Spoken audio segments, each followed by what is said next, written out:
राम राम मंडळी. तर आज आपण करतोय वरण. बायकोला मदत थोडी. तर ह्या पातेल्यात तेल ठेवलेले आहे. आता आपण गॅस पेटलो.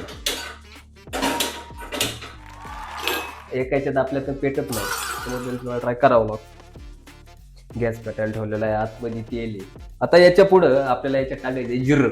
तुम्हाला माहित नसेल म्हणून सांगतो. तेल तापलेलं कसं बघायचं टेक्निक आहे माझ्याकडे. इथं थोडं पाणी असं बुडवायचं आणि असं थोडं सुरू झालंय म्हणजे ते तापलेलं नाही.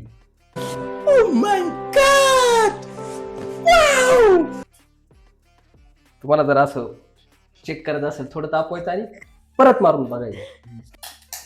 तर बायकोला थोडं हसू आल्यामुळे मध्ये व्हिडिओकडे झाला होता. कॅमेरामॅन माझे बायको सगळे.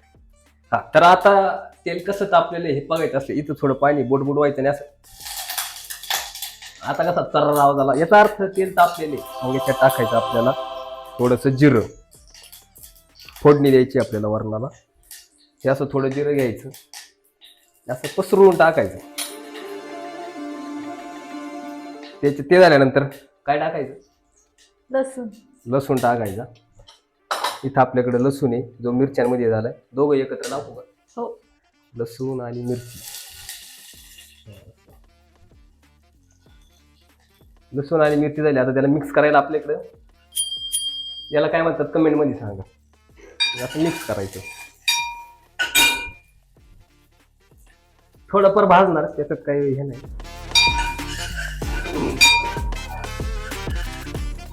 असं मस्त परतून घ्यायचं जिरं आणि लसूण आणि मिरची. ते झाल्यानंतर आपल्याला टाकायचं आहे टोमॅटो. बरोबर. टोमॅटो टाकायचा. वाव, असा तर आवाज आला पाहिजे मग ते खायला मजा. आता टोमॅटो टाकला,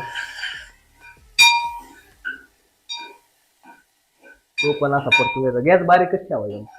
जर जास्त केला तर जळून जाईल, मग खायला मजा नाही. त्यानंतर परतून द्यायचं परत एकदा. थोडं हलवून बघायचं म्हणजे जळायला नाही पाहिजे. आता हळद.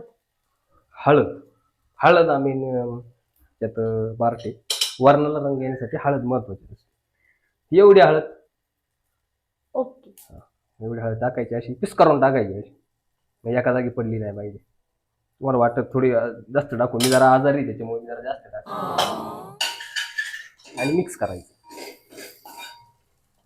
तिथे नको ठेवू. मी करतोय, तू लय बडबड नको करू मध्ये. हळद पण मस्त मिक्स झालेली आहे. थोडं भाजते हरकत नाही. आता डाळ. डाळ. आता काय टाकायची? डाळ. डाळ म्हणजे आधी आपण ती उकडून घेतलेली डाळ. एवढी डाळ आहे. ते बोट तुझं ते येत असेल कॅमेरा, ती मागे ही डाळ आहे आपण उकडून घेतलेली. आता ती डाळ टाकली. आता त्याच्यात थोडं पाणी पण आहे मित्रांनो, ते थोडं उडणार आहे. आवाज पाहिला का? मस्तपैकी डाळ आपण टाकलेली. आता इथे ठेवलं तर बायको ओरडणार आहे, म्हणून आपण इकडे ठेवायचं. एकदा सांगितलेलं लक्षात ठेवायचं. आणि सगळं काय जे आधी टाकली होती फोडणी ती मिक्स करून घ्यायची. अशी नाही करा. याने कसं होतं, पावभाजी नाही करत आपण वरण करतो, त्याच्यामुळे असं हळूहळू करायचं. इथपर्यंत प्रोसेस तुम्हाला कळाली असेल. मला पण पहिल्यांदाच कळते. आता मस्त उकळी यायला लागलेली थोडी थोडी. पाणी. हा पाणी. पाणी घ्यायचं आणि आपल्याला जितक्या प्रमाणात करायचं तितक्या प्रमाणात टाकायचं. बस का एवढं? पातळ डाळ खाऊ आपण, त्याला काय.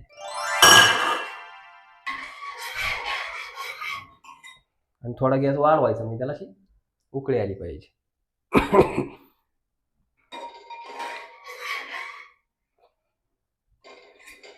मीठ लगेच टाकायचं. ठीक आहे, बायकोच्या सांगण्यानुसार मीठ पण आपण लगेच टाकू. इथं आमच्याकडे मिठाचा डबा आहे. आणि मग कोथिंबीर कधी टाकायची? मीठ टाकून झाला. मीठ आहे, चवीपुरतं मीठ टाकायचे. इतके मी चिमूटभर घेतले.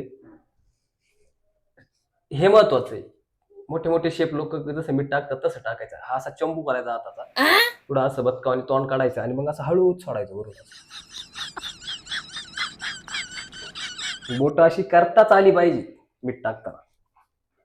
मग मीठ टाकल्यानंतर पुन्हा डवळून घ्यायचं. मला वाटतं मीठ थोडं कमी आहे, आपण थोडं परत टाकावं. दुसऱ्यांदा टाकताना असं नाही, असंच टाकायचं तर चव येते. पुन्हा एकदा असं ढवळून घ्यायचं आणि मिठाचा डबा जिथल्या तिथे ठेवून द्यायचा, म्हणजे आपल्याला बायकोची बोलणी बसत नाही. जागच्या जागी सगळं ठेवून दिलं. वरणाला आता उकळी यायला लागलेली आहे आपल्या. लवकर जर व्हावं असं वाटत असेल तर थोडं वाढवायचा गॅस, लवकर उकळी येते. कोथिंबीर. कोथिंबीर, कोथिंबीर महत्वाची. आता कोथिंबीर घ्यायची आणि अशी फिकून मारायची. कोथिंबीरचे लाड नाही, असं घ्यायचं आणि असं सांडेला उच. सांडलेलं उचलायला बायको असते.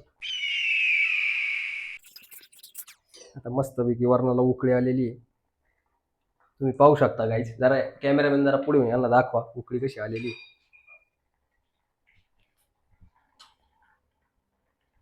हा मस्तपैकी उकळी आलेली आहे. आता वरणाला गॅस आपण मोठा गेलेला आहे, आपण गॅस थोडा बारीक करू.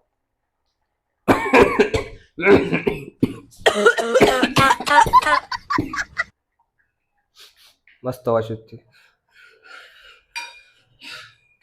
आणि आता ह्या मी पहिल्यांदाच केलेला स्वयंपाक आहे, पहिल्यांदा बनवलंय ते वरण. तुम्हाला जर खायचं असेल कमेंट मध्ये सांगा, मी तुमच्यासाठी वरण बनवील. मी माझ्या घरी खायला आहे. आणि कोणाला रेसिपी पाहिजे असेल तर तसं पण सांगा, मी तुम्हाला रेसिपी पण पाठवू, बायकोला विचारू. तर आज आपल्याला झालेलं आहे मस्तपैकी वरण. आता याच्यासोबत खायचे आपल्याला भात आणि चपात्या. Okay okay. मित्रांनो, तुम्हाला अजून मी स्वयंपाक करताना पाहिजे असेल किंवा अजून काही काही रेसिपी बनवताना पाहिजे असेल तर कमेंटमध्ये सांगा, मी नक्कीच ते करण्याचा प्रयत्न करीन. चॅनलला लाईक करा, शेअर करा आणि सबस्क्राईब करायला विसरू नका. धन्यवाद.